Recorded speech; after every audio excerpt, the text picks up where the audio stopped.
bienvenidos a Plano Detalle. Los saluda Paola Pejovés y el día de hoy mi invitado es muy especial. Él es músico, compositor, distinguido con el Premio Nacional de Cultura y también embajador de la marca Perú. Ha sido nominado a los Latin Grammy y es un incansable difusor de la música peruana. Vamos a conocerlo.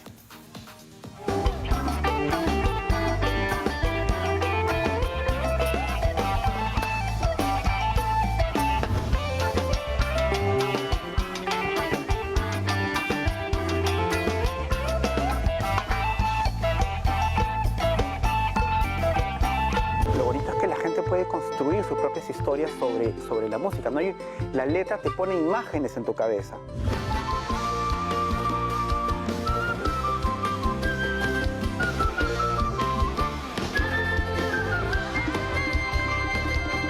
Creo que la música tiene este poder de trasladarnos a donde queramos, viajar en el tiempo, irnos a espacios digamos, que construimos, pero al mismo tiempo nos genera un espacio que nos hace sentir bien.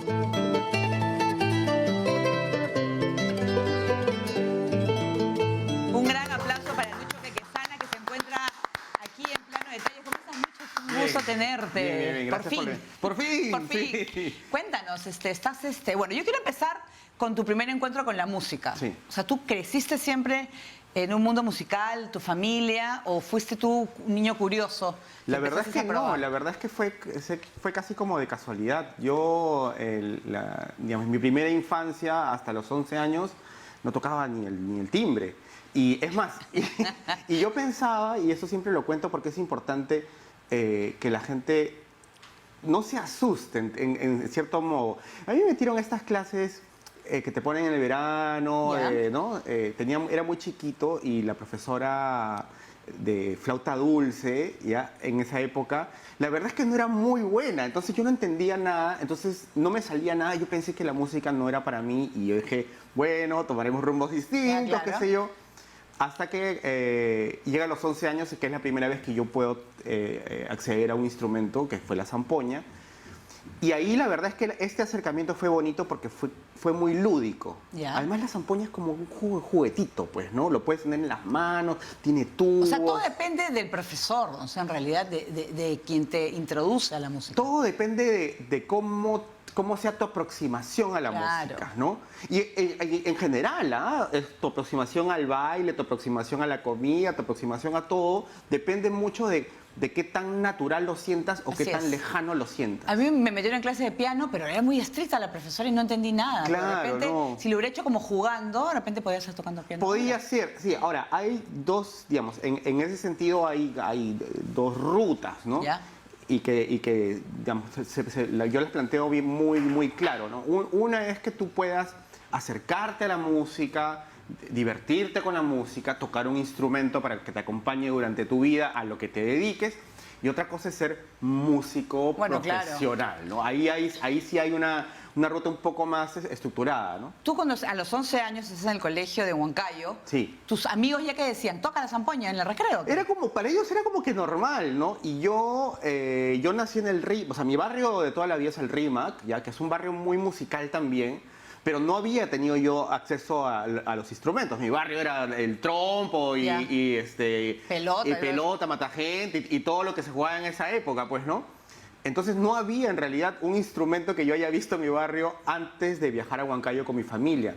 Y esa forma tan natural de los chicos, que era, te lo juro, era como que parte de sus vidas. Es como para nosotros ahora el celular. Ya, claro. ¿No es cierto? Que es como que parte de nuestras vidas. Para ellos era la zampoña. Entonces, claro, de esa forma a mí me bajó un poco la tensión respecto a yo no toco nada, el fantasma de la flauta dulce que no me salía y esas cosas. Y ahí es donde yo agarro ese instrumento con menos temor, y es la primera vez que yo soplo y suena. Y suena. ¿Y pensabas a los 11, 12 años que te pedías a dedicar a la música? No. O sea, para ti era un juego, era parte de una diversión. Una diversión, sí, era una diversión, era una forma también de hacer amigos, ¿no? Porque yo jugaba fútbol horrible, me escogían al último, era el gol. Pero así te presentabas en las actuaciones, por ejemplo, ¿tocabas música o no? No, o sea, cuando yo aprendo a tocar, jugando con los chicos y ya puedo sacar una melodía. Aparte, esa sensación es increíble porque para alguien que nunca ha tocado, y eso pasa con las personas que ahora aprenden a tocar un instrumento, ¿no? Si nunca has tocado nada y de pronto sacas una melodía de algo, del instrumento que sea... Lo máximo. Escúchame, te sientes en el Olimpo, ¿no es cierto? Entonces, a mí me parecía maravilloso el hecho que yo pueda, en primer lugar, hacer sonar algo. Y a partir de ahí, eso se convirtió en mi día a día.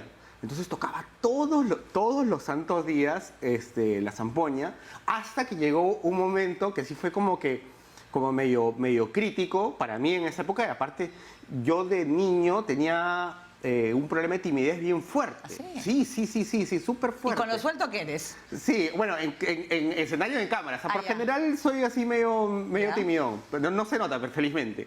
Y entonces, ¿qué pasó? Que tenía que presentar. O sea, ya llegó el momento en donde... En la actuación, dices eso. En la actuación. Ah, bueno, eso sí es pánico escénico, normal. Pánico escénico, exactamente. Pánico escénico, escúchame, pero, o sea, y la primera vez que yo tenía que tocar, no toqué porque no podía ni siquiera soplar. Todos los músculos se me... Bueno, claro, es inseguridad, sí, ¿no? era bien fuerte. Y poco a poco, el hecho de estar tocando con amigos me ayudó como que a vencer eso, ¿no? Y dime, y cuando conformas Kunturwasi, ¿qué edad tenías? ¿Estás chico o todavía más Sí, grande? tenía 12 años más o menos. ¿Y cómo te invitaron? ¿Cómo fue la...? En realidad fue sobre todo mi hermano Alfredo, que es el responsable que yo esté aquí, que haya funcionado todo esto, porque él es como el productor de todo lo que hago desde que estábamos en el colegio. Sí, estoy buscando Ahí también la estamos, foto, sí. no sé dónde estás. Sí, por ahí es ¿El más chiquito? No, a ver. Por ahí estaba. Ahí está con la zampoña. Sí, ahí está. El de la derecha soy yo y el del medio es mi hermano. ¿Y qué edad tenías ahí? Ahí yo tendría unos 13 más o menos. ¿Pero qué tal la presentación? Porque es el grupo, ya estamos hablando de un trabajo en equipo. Pero lo bonito fue formar el grupo, pero formar el grupo de una manera bien bonita, porque yo ya tocaba bastante y esa sensación que yo había descubierto la música y decía, esto es increíble, yo quería que mis amigos de mi salón también la vivan. ¿Ya? Entonces yo como que trataba de convencerlos. ¿Y te decían tus amigos? Decían, no, además yo ya era en mi colegio acá en Lima, yo había regresado aquí a Lima y en esa época, en los 80, digamos, en donde todavía el Perú no estaba como todos nos reconocíamos mestizos y todo eso. Ah, claro. En esa época, pues, claro, decían, no, la zampoña no, todos querían tocar guitarra eléctrica, ¿no? Ya, todos el rock, claro. puro rock querían, claro. Decían, no, la zampoña no, el charango. Yo estaba como convenciéndolos y logro convencerlos y ahí es donde formamos por primera vez este grupo en el colegio que se llamaba Kunturwasi, junto con mi hermano que también tenía algunos amigos del salón y tocamos. Las primeras presentaciones en el colegio, pues, ¿no? Lo bueno es que en el colegio nos dejaban tocar, eso era increíble. Está bien. Sí, buenísimo. Y a partir de ahí es que ya empiezo a tener esta concepción más como de grupo, ¿no? ¿Tus padres qué decían de que te dedicas a la música o qué bonito está en el colegio, todo, pero después? Exacto, sí. Quinto de media, ya quinto de media. Luchito, ¿qué vas a hacer? ¿No es Llega cierto? quinto de media y llega el momento decisivo para cualquier persona. ¿Qué vas pues, a ¿no? estudiar? Claro. Entonces, claro, yo voy con... O sea, aparte era evidente, yo tocaba todos los días, empecé a componer a los 13 años, ¿no? Era completamente evidente que yo quería ser músico. Y nada, hubo ahí una... Porque no había una carrera de música todavía, ¿no es cierto? Había, sí, había en el conservatorio y en la Escuela Nacional de Folclore. Eran los dos únicos espacios más o menos consolidados, pero no habían facultades de música en las universidades. No, como ahora, ¿no? Felizmente que hay. Sí, y ahora, digamos, hay una oferta que es mucho más grande. Y sí, no, ahí hubo un conflicto ahí con mis padres porque no querían que yo fuese músico. Además, claro, en una época, en el final de los 80, donde la crisis estaba económica súper fuerte, decía, y encima vas a ser músico. Pero estudias comunicaciones, que está bien, pero por suelto que eres, va con tu personalidad. Sí. Y ahí descubres los cortometrajes del cine. Sí. ¿Qué En realidad, yo el cine lo descubro desde los... De chito. Sí, desde los 15, más o menos. ¿Qué te gustaba? Es que lo que pasa es que yo soy de la generación cuando apareció el Betamax. Ya. Cuando apareció la máquina que ya lo podías tener en el barrio, ¿no? No, y el VHS cuando alquilabas tus películas, alquilabas las películas y las veías 20.000 veces. 20.000 veces. Yo soy también esa que me iba con eso y había una escena y la repetías, pero era bonito porque, era lindo. Porque realmente apreciabas la película 20.000 veces. 20.000 veces. Y aparte era alucinante porque antes de eso, si querías volver a una película tenías que ir a volver al cine. O sea, digamos, Claro. la oportunidad de tener el VHS o el Betamax en tu casa era poder ver, tal cual dices, las películas 500.000 veces. Yo la repetía, se enredaban en el VHS, tenían que sacarlo. Pero era una oportunidad en las cuales yo creo que antes se veía mucho cine. Yo creo que ese fenómeno del VHS o del Betamax, que como que revolucionó también la industria del cine, digamos que abrió unas perspectivas distintas. Claro, ahora hay, digamos, ofertas, lo tienes en el celular, ¿no? Y tienes 50.000 plataformas para ver más películas. Que eso está muy bien No, eso también. también, yo igual las veo 20.000 veces cuando Sí, me gusta. sí. Pero dime, pero en el 2001, estoy leyendo acá, que gana el concurso de cortometraje de Conacine, en la Sí. categoría Mejor Director de Cortometraje. Sí, con un corto que hice ¿Qué en la hiciste? universidad. ¿Sobre qué era? Hice un corto en la universidad que... Lo que pasa es que a mí me gusta mucho el cine serie B, ¿ya? Ya. Ese cine de bajo presupuesto, ¿no? A mí me encantaba porque justamente en el cine, en Videorrent, o sea, donde alquilaban los VHS que yo veía, había mucho cine de bajo presupuesto, cine de serie B, y a mí me gustaba mucho. Por ejemplo, ¿qué tipo de películas? ¿De terror o qué? Sí, había mucho terror, había estas primeras películas de zombies de Romero. A mí me encantaba. Aparte como que se veía tan falso que yo le encontraba ahí como que un gusto, ¿no? Pero es para pasar el momento, o sea, para Obviamente, divertir. sí, no, ¿No es aparte- cierto? No aparte- tiene por qué ser una obra de arte, ¿no? Lo que pasa es que yo creo que digamos, el consumo del cine, el consumo de la música en general, depende mucho de qué cosa es lo que buscas y qué cosa es lo que te hace sentir bien, ¿no? Entonces, claro, si ves una comedia y te matas de risa y la pasas súper bien, para ti es una buena película, o sea, digamos, Claro. cumple lo que tú estás buscando, ¿no? Entonces, ahí, claro, había películas, las primeras películas de Peter Jackson que eran como... O sea, tú veías y era como que todo falso, el muñeco falsísimo, y a mí me causaba mucha risa, pero le encontraba como un cariño así medio artesanal, ¿no? A la serie B, e hice un corto que se llamaba Alice, o sobre una especie de muñeco también así medio falso, Ya. que aterrorizaba a una niña, ¿ya? Y digamos, era un corto muy pequeño, pero tenía todos estos elementos de la serie B.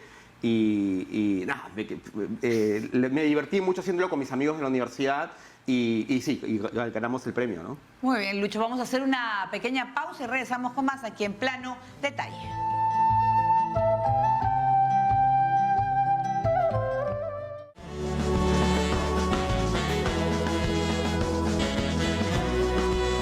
Muy bien, seguimos con Lucho, que se van conversando, bueno, de toda su carrera, porque realmente es increíble. Sonidos Vivos, una reunión Sí. de artistas, ¿no? De todas partes del mundo. Sí, ese fue uno de los proyectos más difíciles y... ¿Por qué? Porque era difícil llevarlo a cabo, o sea, yo tenía, digamos, esta experiencia de descubrir la música de una manera... De pensar que yo antes no podía tocar y de pronto Claro. puedo tocar, que de pronto no conozco muchos ritmos y de pronto empiezo a descubrir esto y me maravillaba. Y yo sentía que esto podía pasar también, pero con músicos de otras partes del mundo, de otros continentes. Entonces lo que yo quería era que distintos músicos de distintas culturas puedan conocer los ritmos peruanos, puedan Claro. acercarse a la música peruana. Pero ¿cómo lo hago? Pues, ¿cómo lo hago si estoy trabajando aquí con las justas, no? Entonces, postulo yo a una residencia para artistas de UNESCO. ¿Ya?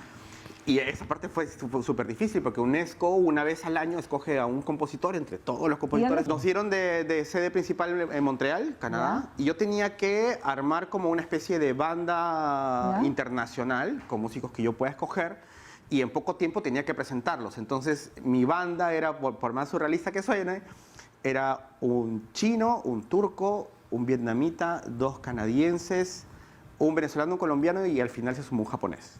Eran mis temas que estaban basados en ritmos peruanos, habían landós, habían festejos, Wow. habían guainos, habían, digamos, una serie de mixturas que es lo que, de la diversidad que nosotros bebemos todo el tiempo, pero claro, ellos nunca habían ni siquiera tocado, Nunca. en algunos casos nunca la habían escuchado, en algunos casos ni siquiera sabían dónde estaba Perú. Y hicimos este proyecto que se llama Sonidos Vivos y la verdad es que funcionó muy bien, recibimos muchos premios y empezamos a tocar por mucho tiempo. Y lo lindo fue que cada uno de ellos empezó como a a compenetrarse cada vez más con lo que habían aprendido, ¿no? Entonces, eso para mí digamos, como impulsor del proyecto era una maravilla. Entonces, la música instrumental es maravillosa. Sí. Porque la puedes escuchar en fondo y esa capacidad que tiene. Oye, esa canción me hace recordar a la película tal, me hace recordar a tal momento. A veces se subestima mucho la música instrumental. La gente se queda con ese estereotipo, no, la música instrumental Se aburrida. está aburrida, es para ponerla en el supermercado, Claro. qué sé yo. Pero en realidad, cuando van a un show, cuando de pronto experimentan, digamos, la energía de una orquesta en vivo. Es lo máximo, una orquesta en vivo. Es increíble, Claro. es increíble. Y en cierto modo lo que yo buscaba en mi carrera era eso, que era que me den la oportunidad que la gente pueda escuchar lo que hago, ¿no? Yo sabía desde un inicio, Paola, que yo sabía que nunca me iban a pasar en la radio, o sea, eso... Bueno, eso- no importa, pero al final la gente te conoce. Bueno, y yo quiero también que me cuentes el ludofónico, ¿no? Ese espectáculo que era como un juego, ludo, ¿no? De Sí. este juego con la gente. ¿Cómo hacías que participara la gente? Eso fue maravilloso. Yo tuve la oportunidad de trabajar con la Orquesta Sinfónica Nacional. El maestro Fernando Valcárcel me invitó a tocar una obra mía con la Sinfónica. Y ahí es donde yo le propuse el hecho de romper un poco ese estereotipo del que estábamos viendo, ese prejuicio, ¿no? Yo le decía, maestro, ¿por qué no hacemos un show donde la gente pueda entender cómo funciona la orquesta, cómo funciona la música, cómo funcionan las secciones? El director de la orquesta dice, ¿por qué hacen esos ¿Por qué movimientos? hacen esos movimientos, Claro. etcétera? Entonces Fernando me dijo, Lucho, vamos, la idea es media loca, pero vamos. Y yo les dije al maestro Fernando Valcárcel y a la orquesta, les dije, pero yo voy a hacer mucha interacción con el público va a subir al escenario y va a poder experimentar muchas cosas. Y dijeron, no hay ningún problema. Y en eso consistía el ludofónico, ¿no? Este espacio, un show que digamos, estuvo como 3 años vigente, en donde yo sacaba a alguien del público, subía al escenario y podía tener la batuta del director en la mano. Imagínate. Esto no va a pasar nunca. Eso tienes que repetirlo, ¿ah? Yo me apunto. Porque tiene una razón de ser, porque ¿qué hacen? Tiene una razón de ser, tiene una razón. Además este tipo de interacciones lo que le permite al público también es entender la función importantísima que tiene un director, lo indispensable que es un director y al mismo tiempo lo difícil que es, porque no es solamente mover las manos, no es solamente pararse de espaldas hacia el público, sino todo el control que él puede tener respecto a armonizar toda la orquesta. Claro, es dirigido, o sea, va más allá, ¿no es Y cierto? aparte es lindo porque a través de esos ejemplos del público la gente se da cuenta que si algo no estaba ahí, no funcionaba. Así. Yo de las composiciones que has hecho, la inauguración y clausura de los Juegos Panamericanos, estábamos hablando de Lima 2019. Sí. Fue un trabajo, yo imagino que te tomó muchos meses. Un año. Un año. Un año. Por un año, y de los cuales, además de la música que sentimos, lo estamos hablando de los playlists para cuando pasaban las delegaciones, Sí. era perfecta, o sea, y la gente, y sobre todo a mí lo que me gustó es que los atletas se divirtieron muchísimo. Muchísimo. ¿No es cierto? Claro, esa experiencia fue increíble, aparte agotadora. Un año entero, todos los días en el estudio. Mi familia tenía que ir al estudio para yo poder estar con ellos. Y era increíble el hecho de no solamente haber podido componer la música para las escenas que... ¿Cuánto duraba? O sea, más de 1 hora, ¿no? Sí, yo entre inauguración y clausura habré compuesto unas 3 horas de música por lo menos, ¿no? Y además con mucho detalle porque todo estaba cronometrado, o sea, yo tenía que componer, digamos, del segundo tal al segundo tal, del minuto tal al minuto tal. O sea, no podía fallar nada. No, porque además lo primero que se hacía era componer la música. Entonces, yo cuando componía la música lo entregaba y ya en base a eso creaban las coreografías, creaban la iluminación, creaban los movimientos de cámara y era, digamos, titanesco. Hasta que llega el momento en donde el director, así con Negrín, me dice, Lucho, por lo general en las ceremonias, esta parte es divertidísima, por lo general en las ceremonias, la parte más aburrida, en las ceremonias olímpicas, es el paseo de los atletas. Ya la gente cambia de canal, porque estás viendo pasar gente Claro. por ahí. Y me dice, por lo general se pone un pop del país, un pop muy general. Ya, claro. etcétera.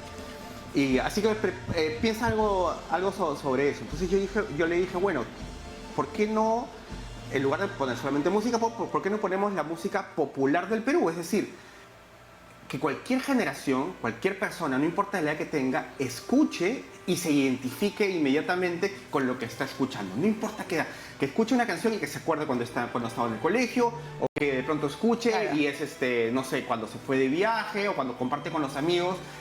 Y ahí es donde armo este playlist y que era súper variado y súper transgeneracional. Y yo les enseñaba a mis amigos en la oficina y me decían, oye, está como que bien arriesgado porque hay de todo, ¿no? Y yo digo, sí va a funcionar porque creo que lo bonito es que ahora todos nos estamos como reconociendo en lo que hemos escuchado durante nuestras vidas y todo nos pertenece a todos, ¿no? Es que le encantó y sobre todo que se seguían los playlists en Spotify, la gente lo bajaba y o sea, yo me acuerdo haberlo seguido en Twitter, en minuto a minuto, sí, y la gente reventaba en las redes, sí, ¿no? Reventó. Y cuando yo le enseñé el playlist al director, a Francisco Negrín, él siendo, porque Francisco Negrín es español, pero venía con esta empresa ¿Qué te dijo? Escuchó y me dijo, está increíble. Me dijo, está increíble. Y además me dijo, no sabía que había tanta variedad de música en el Perú, ¿no? O sea, de música popular, digamos, que lo escuchas en fiestas, etcétera, porque él sí había hecho un recorrido más, sobre todo, es por que la falta música más tradicional. Conocimiento de eso, y es la oportunidad, y a veces creo que tenemos miedo a probar algo diferente, y nuestra creatividad es pues que hagas cosas locuras en ese momento, pero que te das cuenta que funciona. Sí, fue una locura, y además era lindo porque escuchas a todo el estadio cantando todas las canciones, o sea, eso era ¿Cómo te sentiste? Tú, no sé si habrás llorado en ese momento, pero... Sí, en el estadio, yo estaba con mi familia porque yo había compuesto la música y como fue lo primero que se hizo y después ya se hacen las coreografías y la iluminación, en realidad yo no había visto todo el show completo en el estadio, porque yo estaba, mientras ellos estaban agarrando todo, yo seguía componiendo porque teníamos que llegar a la fecha. Y cuando ya estoy en el estadio y veo todo de principio a fin, o sea, sí, se me salieron las lágrimas porque era emocionante. Al mismo tiempo, ¿sabes qué era lindo? Que tú sentías que como que había un país que se abrazaba entre todos, ¿no? Sí, bonito. Y eso creo que ha sido un momento importante para nosotros a nivel de identidad. Te felicito porque realmente un show, un espectáculo maravilloso. Y bueno, lo está viendo acá en nuestro público, lo va a poder ver porque lo sigue viendo pues en las redes. Y tú has diseñado conciertos, Lucho, y me llama la atención para niños no, pero para personas sordas. Sí. Y que una experiencia que te llevó a Sacaná, pero ¿cómo es eso? ¿Cómo pueden sentir la música alguien que no la escucha? Sí, lo que pasa es que, digamos, una de mis propuestas y visiones respecto a la música es que la música es para todos y que todos podemos acceder a la música, incluido las personas sordas. Pero aquí hay claro, ¿cómo se aborda esto? Nosotros tenemos un concepto de la música porque la podemos escuchar y porque la hemos, tenido desde que nacemos, ¿cierto? Eso fue en Canadá, por ejemplo. Y entonces, sin embargo, una persona sorda no tiene el concepto de la música como nosotros la tenemos. Claro. O sea, ellos sienten vibraciones. Claro. Y su nivel de sensibilidad es altísimo. Entonces, mi idea al inicio era que ellos entiendan que la música es una construcción, ¿no es cierto?, de distintas frecuencias que se arman como en patrones. ¿Ya? ¿No? Entonces era lindo porque ellos podían sentir los graves, podían sentir los agudos, entendían que esto se construía, que había una narrativa de sonidos, y al mismo tiempo para mí era importante que esas frecuencias que ellos sientan sepan que viene de determinado instrumento. Porque algunas personas me decían, yo no sé, sonaba el bajo y me decían, eso parece como para cuando pasa el bus. Claro. Claro, porque para ellos... Pero eran personas que habían nacido... Cero. Sí. O sea, una experiencia, claro, maravilloso, ¿no es cierto? lo hice aquí en Perú y de ahí en Canadá la experiencia fue linda porque con un inventor canadiense él había diseñado una especie de chalecos que vibraban en el cuerpo. Y en base a eso yo podía explicar y construir y hacer que ellos entiendan estos procesos, ¿no? Y aparte era lindo porque hasta el piso estaba diseñado para que pueda vibrar. Entonces hay un momento donde estamos con la banda y la gente y las personas que habían acudido a esta experiencia empezaban a entender, claro, se empezaban a emocionar, al final terminaban dirigiendo la banda, ¿no? Y creo que estas formas de entender la música desde distintos puntos de vista son lo que nos hacen como mucho más humanos y entender que lo tenemos que aprovechar, ¿no? Esa es inclusión. Muy bien. Muchas gracias, Lucho Quequesana. Vamos a hacer una breve pausa y regresamos con más aquí en Plano Detalle.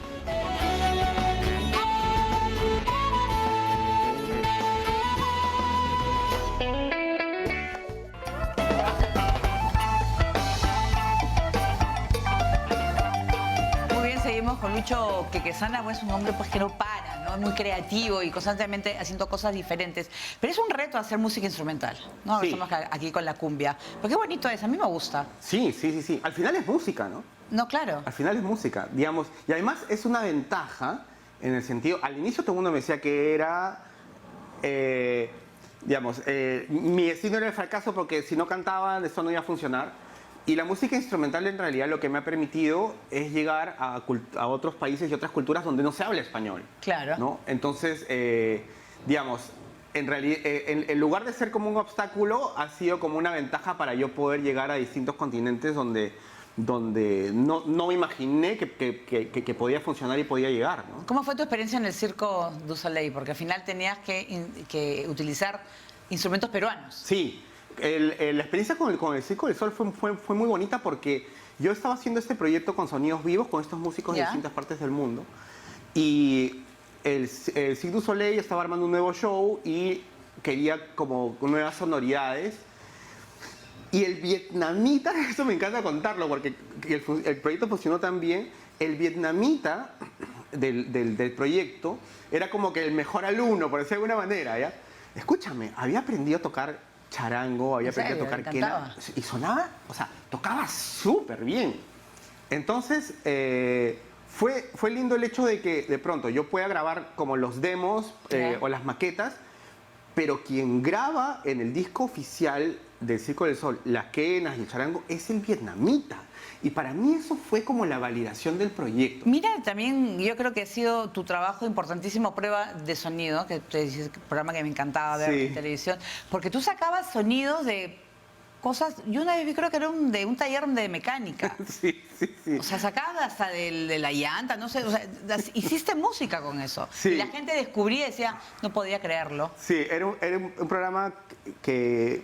yo- Creación tuya, seguramente, porque era atrevido, ¿no? En realidad fue una propuesta porque yo era músico, yo nunca había estado en televisión, me daba roche las cámaras, o sea... Pero ¿qué tal? Pues te fue muy bien, porque... Sí, fue muy bien y lo bonito fue el concepto de hacer un programa de música que no sea para músicos. Es Ya, decir, claro. mostrar distintos aspectos de la música que lo pueda entender cualquier persona. Entonces, habían distintas temáticas a lo largo del programa, habían retos que yo tenía que hacer para que la gente entienda. Y dentro de estos programas había unos muy divertidos, que eran que los productores me metían al sitio más surrealista y me decían, ya, te metemos a una mecánica de carros, ¿no? Y a ver qué puedes hacer ahí adentro. Entonces, en realidad, este concepto de los agudos, graves, de construir patrones rítmicos, lo puedes hacer en cualquier lado, ¿no? ¿Cuál es lo más difícil? El episodio más difícil que ha sido... Te rompiste la cabeza para... El episodio más difícil fue el de los sordos. Cuando yo lo hice en Prueba de Sonido. Porque ahí tuve que investigar mucho, tuve que asesorarme. Yo tenía como un asistente que era una persona sorda y yo no sabía cómo iba a terminar eso y terminó increíble. Lo hicimos en un colegio para unos niños y fue muy emocionante al mismo tiempo. Pero la verdad es que en Prueba de Sonido he hecho tantas locuras que felizmente me permitían hacer, pero estas locuras eran como una especie de excusa para poder yo explicar muchas cosas de la música y que la gente lo pueda disfrutar, ¿no? Claro, porque al final era una manera pues que te das cuenta que los sonidos, todo objeto tiene sonidos. Absolutamente, sí, estamos rodeados. ¿No es cierto? Todo. Estamos rodeados de sonidos, estamos rodeados de música, estamos rodeados de algo con lo que nosotros nacemos. O sea, nosotros, ni bien naces, tu mamá ya te está cantando, ¿no es cierto? Tienes melodías en la cabeza, tienes, ahora esta posibilidad de en Spotify encontrar miles de millones O sea, de es géneros. imposible que no te guste la música. No creo que exista alguien a la que no le guste la música. Te gusta algo, te debe gustar algo. Que te gusta música distinta a la que escucha tu vecino, Bueno, sí, puede ser. porque cada uno tiene su propia vida, cada uno tiene su propia historia, pero es muy difícil encontrar a alguien que no le guste la música. ¿Y qué sientes? Bueno, a ti te han nominado Latin Grammy, ¿no? Fue Sí. por Combi. Combi, sí. Esa experiencia también fue increíble porque Porque cuando uno está en la música digamos, y compone y le gusta y es como que su mundo y no te imaginas la vida fuera de la música, o sea, lo último que te imaginas es eso. O sea, no es que tú grabes un disco para conseguir una nominación. O sea, tú grabas un disco porque te gusta y haces música porque te gusta y tocas en vivo porque quieres compartir eso, ¿no?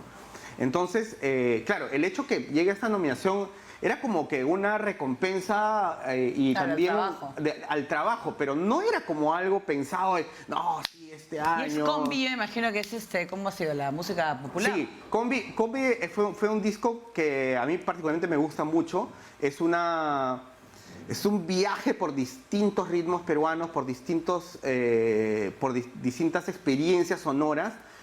Está muy, tiene muchas cosas también de rock progresivo, pero al mismo tiempo tiene muchas cosas también de sintetizadores. En el siguiente disco, en Pangea, le puse mucho más sintetizadores, pero tiene sí esta carga de raíz de música con la que yo crecí, ¿no? Entonces sí hay charangos, hay quenas, hay zampoñas, pero es como que cada tema te narra una pequeña historia instrumental, ¿no? Esta cumbia de Don Carpio, sí, ¿no? Eso es una música instrumental, pero es una manera pues también de rendir homenaje a la música popular, ¿no? Sí, absolutamente, porque yo crecí en el RIMAC y mi barrio era mega cumbiero, era súper cumbiero.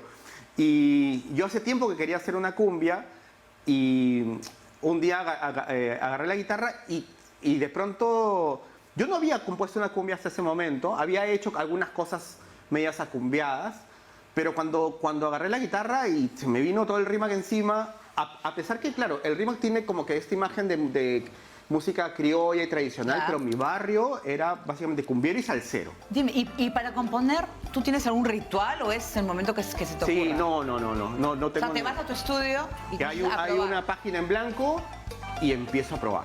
Sí, eso, y aparte, eso es lo que más me gusta, ¿sabes por qué? Porque no sé cómo va a acabar. O sea, yo empiezo a tirar melodías, a tirar melodías por ahí. Una me gusta y ahí tiene que ver mucho también esta formación audiovisual que tengo, porque para mí una melodía es como un personaje. Entonces, Claro. aparece la melodía y este personaje tiene que Tiene que recorrer. Y este estudio que tienes también, Cabina Libre. Cabina Libre, también en la pandemia te sirvió y Sí, ayudó muchísimo, ¿no? Sí, sí, la verdad es que... O sea, está bien equipada tu cabina, Sí. o sea, está con todo. Sí, y al mismo tiempo en pandemia pasó algo medio loco también, pero el 2016, mucho antes de la pandemia, mucho antes de que nos imaginásemos Eso. que iba a caer la pandemia, construimos un estudio streaming en mi estudio. En el 2016 y en el 2019 cae la pandemia y de pronto el streaming... como El que- único eras tú. el streaming era lo único que necesitaba, que podíamos acceder, y nosotros ya teníamos la infraestructura armada de muy alta gama y empezamos a aprovecharla y al mismo tiempo también ofrecerla a gente que necesitaba comunicar Claro. a muchas personas, ¿no? Entonces, Cabina Libre sí se convierte no solamente en mi estudio de grabación, sino también en un espacio de comunicación virtual, ¿no? Entonces tú tienes visión, pues entonces estás No sé cómo se me viene a la cabeza, no tengo la menor Claro. idea. De hecho, no sé, a veces me vienen ideas y no sé si funcionarán o no. Algunas funcionan, algunas no, pero esto del streaming y digamos, de algunas cosas que yo siento que pueden acercar la música a las personas, felizmente hasta ahora han funcionado muy bien. Pero tú no paras, ¿no? No te digo porque yo también soy así bien hiperactiva, pero en momentos generalmente la música está presente en las 24 horas del día para ti, o también te tomas tu tiempo para... Ahora más que nunca, porque mi nuevo proyecto se llama Hanan y es un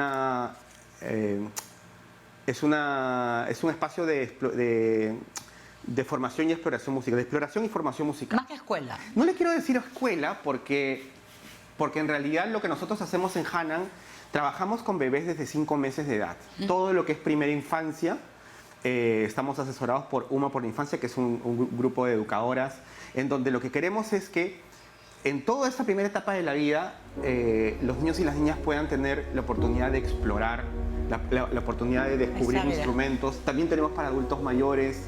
En realidad... Y no necesitas saber No, música. la idea es que en Hanan, No sepas música. la descubras. Ok. Ajá, digamos que en este espacio en Hanan, no importa qué edad tengas, tú puedas descubrir esa música que ha estado siempre en ti, este vínculo que tienes con la música y al mismo tiempo que ayuda a tu desarrollo como ser humano, ¿no? Ay, qué bonito. El desarrollo que hay en los niños es increíble. De pronto hay también talleres para adultos, Claro. hay talleres para abuelos.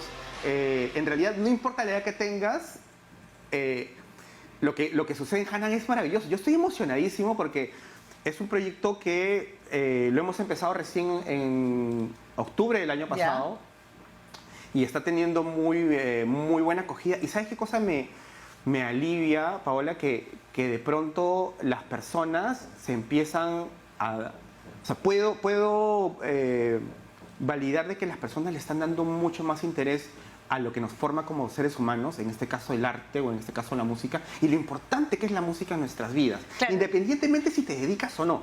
En esta Claro. primera etapa de Hanan, nosotros no queremos formar músicos profesionales. En esta primera etapa, lo que queremos es que las personas Disfruten. tengan la oportunidad, por primera vez, si alguna vez tuviste la curiosidad de querer probar un instrumento y nunca lo pudiste hacer, si No. alguna vez te gustaba eso, esta Hanan. Claro, Sí, está como, por ejemplo, ves, ya te vas a tu clase de piano o de guitarra y no te funciona. El profesor te dice, mira, eres malazo, no puedes. O te da con la regla en la O te mano. da- no, entonces te frustras, porque Te a ti te frustras, gusta. exacto. Entonces, mejor ahí disfrutas ya lo que salga. Exacto. Y la cosa es, yo creo que en toda esa experiencia hay que disfrutarla. Sí, y lo importante en Hanan es que hay esta apertura para que cualquier persona pueda acercarse, pero el nivel de staff que hemos logrado en Hanan es muy alto, es muy alto. Entonces tienes como una formación A1, pero al mismo tiempo tienes esta libertad de poderte acercarte a la música y a los instrumentos y a cantar, porque ¿Qué? eso es algo importantísimo. ¿También cantar? Sí, no, escúchame, hay Uy, qué peligro.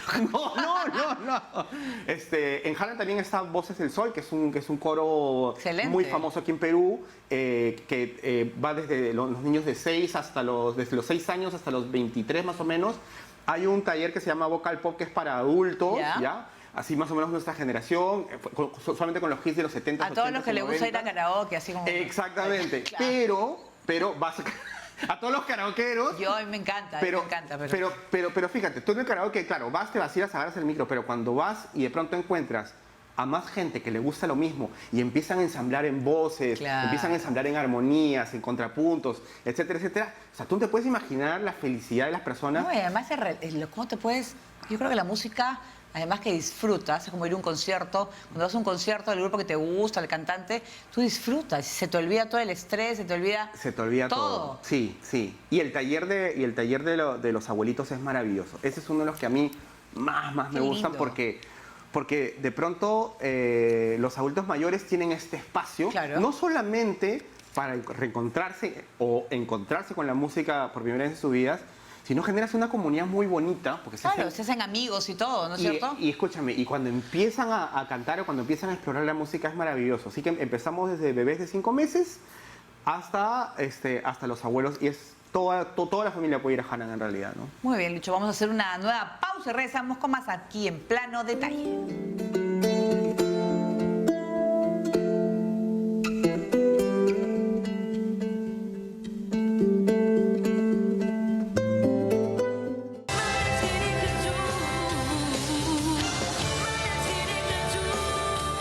Muy bien, estábamos viendo pues a Renata Flores en esa versión de Roxanne de The Police. Sí. Lucho, qué loco. Pues suena bien. Escúchame, y esa versión es en ludofónico. Porque si repetimos un poquito, ¿lo pueden poner de nuevo? Y estoy cantando con Renata Flores, Renata está cantando Roxanne en quechua, pero atrás hay una pantalla en donde está la partitura y la letra, y para ese momento del show, la gente ya aprendió a leer la partitura. Ya, claro. Entonces, cuando nos vamos al coro, ponemos la partitura en la pantalla y la gente canta leyendo la partitura. O sea, digamos, oye, el ludofónico es un show, o sea, a mí me encanta. Tienes que repetirlo entonces, ¿sabes? De verdad porque mira, qué bonito. Y aparte suena muy bien. No, versiones, hay que jugar con la música también. Sí, hay que jugar con la ¿No es música. cierto? Sí. Además estamos con la sinfónica, ¿no? O sea, es un showzazo. Pero lo bonito era que de pronto no solamente hay esta oportunidad de poder escuchar distintas propuestas, sino que tú eres parte de, ¿no? Tu hijo Facundo, ¿cómo Sí. ha cambiado tu vida? Bueno, Absolutamente. la cambió toda. Sí, la cambió toda. Pero también la música, ¿no? Tú le compusiste una... Sí. Y fíjate que cambió mi proceso de composición. ¿Por qué? Porque cuando... Hace rato me preguntaste si yo me inspiraba en algo, etcétera, etcétera. Y no, yo por lo general llegaba al estudio y empezaba ahí a tirar melodías y a ver qué salía. No era que venía una luz así inspiradora. La inspiración. Pero con Facundo sí me pasó eso, porque cuando él nació y digamos, los padres descubrimos este nuevo concepto de amor, ¿no? Claro. O sea, que hasta antes de ese Claro, momento todo el mundo te puede decir sí, que es así, pero... No, eso hay que vivirlo. Eso hay que vivirlo. De pronto, un día yo estaba amaneciendo con Facundo, así abrazadito. Cuando son chiquititos no los agarran así como peluchito. Y voy a mi estudio, y cuando llego a mi estudio no me podía desprender a Facundo y la sensación esa maravillosa de tenerlo y abrazarlo. Y ahí es donde yo agarro y le digo al ingeniero de sonido, Gabriel Tasman, y le digo, mira, aprieta rec y... Voy a hacer cosas. Y vamos a ver qué sale. Y en la primera toma salió ese tema Facu, ¿no? No, pero qué maravilla que sea también tu... Bueno, es tu inspiración, pues es este... Sí, ¿Y a absolutamente. él le encanta ¿Debes encantarle la música o no? Sí, ¿O no sí, tanto? sí, sí le gusta la música. Le gusta la música. Bueno, Claudia, su mamá, mi esposa, también es músico. Entonces, Bueno. en la casa... Porque él chiquito tiene 5 años, ¿no? Tiene Pero ya 5 está años. empezando a explorar. Sí. Llega al colegio, se sube el piano, o llega al colegio y de pronto está cantando melodías. En Hanan, en la escuela que tenemos... Él está ahí también. Sí, la va súper bien. Pero lo que más le gusta, fíjate, y que me parece genial, es pintar. Maravilloso. Pinta todo el día y pinta increíble. Entonces, claro, lo de la música ya está ahí, ya para qué... Forma parte de su vida. pues, ¿no? Para él es algo completamente natural. O sea, es como... Es más, cuando va a la casa de sus amigos, o sea, les parece un poco extraño que no haya tanta música como hay en la casa. Y pues les explicamos que nosotros somos músicos, ¿no? ¿Y le gusta todo tipo de música? Le gusta todo. Sí, y se vacila y canta. Y eso es lo bonito también, que tiene esta libertad de entender la música como algo que le hace bien y como algo que le hace feliz en determinado momento, ¿no? No, claro, porque al final no necesariamente los hijos tienen que ser igual que los padres, pero si estás en un medio en el cual escuchas música todo el día, algo Algo tiene que haber. ¿no No es sé cierto? qué se dedicará, tiene 5 años, si quiere ser astronauta, que sea astronauta, pero digamos, lo que le da la música en esta primera Etapa de su vida. sí es importantísimo a nivel cognitivo, el desarrollo cognitivo que tiene, ¿no? En el cerebro. ¿Qué importante es para ti que la música forme parte de la formación de un niño? O sea, es indispensable, es vital. Dicen que hasta desde la barriga, o sea, Sí. si le pones música, Sí. porque si tú sientes esa vibración, también la siente la criatura. La siente la criatura, sí. Claro, sí, y eso estoy súper segura de eso. Y no solamente en la barriga. De hecho, nosotros tratamos de acordarnos de nuestros primeros años de uso de razón, de las canciones que nos gustaban, pero ya nuestra mamá nos cantaba canciones. O sea, las melodías están siempre con nosotros, pero lo más importante, además de la sensibilidad que uno puede desarrollar respecto a la música instrumental, por decirlo de alguna manera, o sea, porque es algo abstracto, tú no lo ves. O sea, la música no se ve, ¿cierto? Entonces, las personas podemos construir, ¿no es cierto?, desde un arte bastante abstracto a nivel Claro. visual, muchas cosas con nuestras propias historias.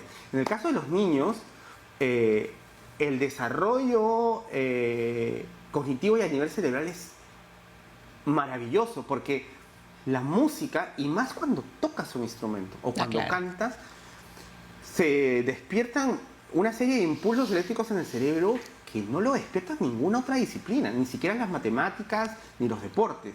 Entonces es como una gimnasia mental, Es verdad. ¿no es cierto?, que ayuda a tu desarrollo. A nivel motriz es básico. La música debería tener las mismas horas que las matemáticas en el colegio. O sea, Así es. digamos, lo importante que es la música en el desarrollo de los niños, tal vez no se le está dando la importancia de vida. Y escúchame, y ya cuando cantas y cuando puedes compartir la música con más gente, Claro. hay unos valores como, además de disciplina, etcétera, como de escuchar al otro, Claro. como de saber cuándo callarte para que el otro sobresalga en determinado momento, Claro. saber esperar tu turno. Es como trabajo en equipo, ¿no es cierto? Sí, Si te es das como- cuenta que por eso las bandas, cuando tocan, lo pasan bien.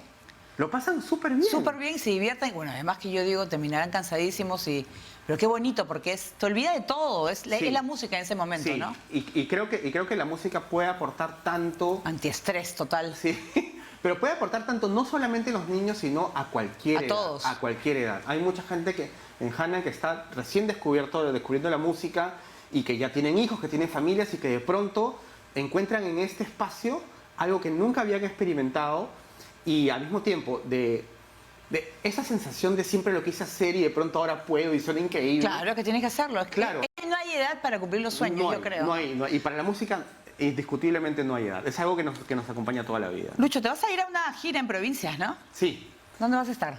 estamos en Trujillo, estamos en Arequipa, vamos a ir también a Cusco, vamos a ir también al centro, a Ya, Huancayo. ¿Y vas a hacer shows de que vas a hacer tipo ludofónico? ¿Cómo vas a hacer? No, es el nuevo show que tengo, es una especie de recorrido por los...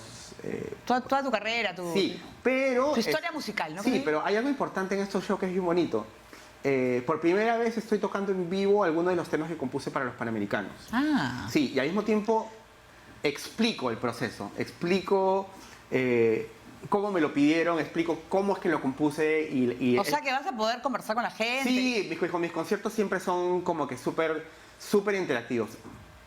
Al ser música instrumental, a mí lo que me encanta es explicar qué cosa es lo que pasa en la música. Y ahí es donde la gente en realidad se divierte mucho en los conciertos, interactúa un montón y nada, este espacio de tocar algunas composiciones que hice para los Panamericanos, además estamos con la escena, pero tocándolo en vivo, es bien bonito. Nosotros tenemos un cuestionario que es rapidito, es Zoom Sí. de plano detalle.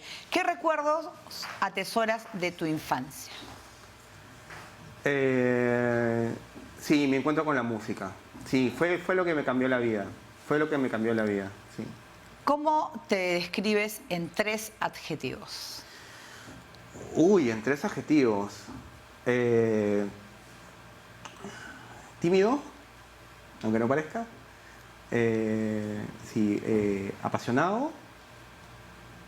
No perfeccionista, pero Que no está mala. me gusta que las cosas funcionen bien. ¿Qué emoción provoca en ti la música? Todas, al mismo tiempo. O sea, la música puede generarme felicidad, puede generarme nostalgia, puede generarme emoción, puede darme fuerzas en determinados momentos. Pero no percibes la vida sin música. Es que no existe la vida sin música. No existe, no hay forma. Es imposible. Sí. ¿Cómo cambió tu vida la llegada de tu hijo? Sí hay un antes y un después. Hay un antes y un después. Y hay un antes y un después de la forma como ves la vida también, ¿no? Más allá de pensar en cuidarlo y en darle lo mejor a él, creo que es la posibilidad de pronto que estos nuevos pequeñas personitas empiecen a construir esta nueva visión de lo que deberían ser los seres humanos, ¿no? Con una visión mucho más cercana a lo que necesita un ser humano. Debemos aprender mucho de los niños, Sí. creo yo. ¿Qué sueño tienes aún por cumplir? Uf, Está bien, bastante. O uno, dime uno. me gustaría aprender a tocar violín. Ah, mira. Sí. Y seguramente vas a empezarlo ya. Porque No creo que tenga ¿no? tiempo, pero sí me gustaría tocar violín, sí. Me encanta el violín. Nunca lo he tenido, he probado Hay que algunas probar, cosas, ¿no? sí, pero es un instrumento que a mí me Hermoso. fascina, sí. Aprovechando antes de despedirnos, invitar al público para tu escuela, para Hanan, Sí, ¿no? Para sí. que la gente se esté preguntando ya, ¿pero dónde es? ¿Cómo es? Sí, nada, los invito a Hanan, este espacio